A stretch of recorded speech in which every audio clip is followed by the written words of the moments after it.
रहीम नहमदुहु व नसल्ली अला रसूलिल करीम।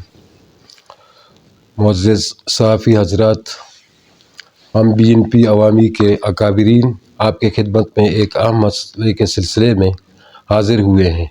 जैसा कि आप सबको बखूबी इल्म है, BNP अवामी और हाजी राशन कायदे बलूचिस्तान व जमीर असदुल्ला बलोच का मिशन और पॉलिसीज़ में से अवाम को बाइज़्ज़त रोज़गार फराहम करना एक अहम विज़न रहा है। इस सिलसिले में वाजमीर असदुल्ला बलूच ने अल्लाह पाक की मदद व नुसरत से हज़ारों गरीब लोगों को रोज़गार फराहम किया है।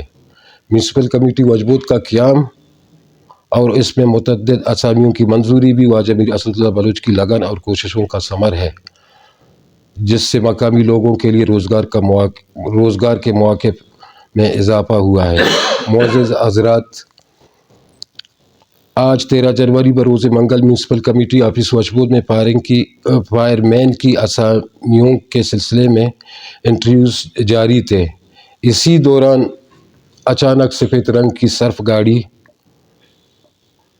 में सवार नामालूम मुसल्लह अफराद म्यूनसिपल कमेटी आ पहुँचे और ज़बरदस्ती दफ्तर की इमारत में दाखिल हो गए। जब म्यूनसिपल कमेटी के बिल्डिंग के मरकज़ी दरवाज़े पर मामूर नायब कासिद मोहम्मद आलम ने उन अफराद से उनकी शनाख्त के बारे में पूछा तो उन्होंने गालम गलोच की नाज़िबा अल्फाज इस्तेमाल किए और ज़बरदस्ती म्यूनसिपल कमेटी के अंदर दाखिल हो गए। इसके फ़ौरन बाद उन्होंने दफ्तर के अंदर अंधाधुंध फायरिंग शुरू कर दी, जिससे पूरे दफ्तर में शदीद खौफ हरास फैल गया। फायरिंग के नतीजे में नायब कासिद मोहम्मद आलम की टांग पर गोली लगी, जिससे वो शदीद ज़ख्मी हो गए और उन्हें फौरी तौर पर तिब्बी इमदाद के लिए मुंतकिल किया गया। हम अल्लाह ताला से उनकी जल्द सेहत याबी के लिए दुआगो हैं। मुअज़्ज़िज़ सहाफ़ी हज़रात, मुसल्लह अफराद में से एक शख्स इंटरव्यू रूम में दाखिल हो गया, जबकि दीगर अफराद दफ्तर के मुख्तलिफ कमरों की तलाशी लेते रहे। इसी दौरान फायरमैन की इंटरव्यू के लिए आने वाले एक उम्मीदवार को ज़बरदस्ती अपने साथ ले गए, जो कि एक इंतहाई संगीन जुर्म और इंसानी हुकूक की खुली खिलाफ वर्जी है।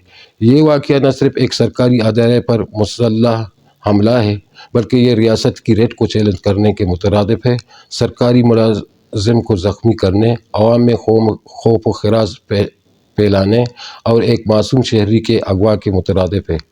हम मीडिया की तवज्जो से हुकूमत बलूचिस्तान और आला हुक्काम तक ये पैगाम पहुँचाना चाहते हैं कि ऐसे वाक़यात के बाद सिक्योरिटी के मौसर इंतज़ामात किए जाएँ, ताकि आइंदा इस किस्म के वाक़यात से बचा जा सके और हम आवाम का एतमाद बरकरार रख सकें। आखिर में हम सब का मकसद कि अवाम और सरकारी अदारों के दरमियान एतमाद मजबूत हो और आइंदा ऐसे वाक़यात की रोकथाम मुमकिन हो सके। Sanitary inspector.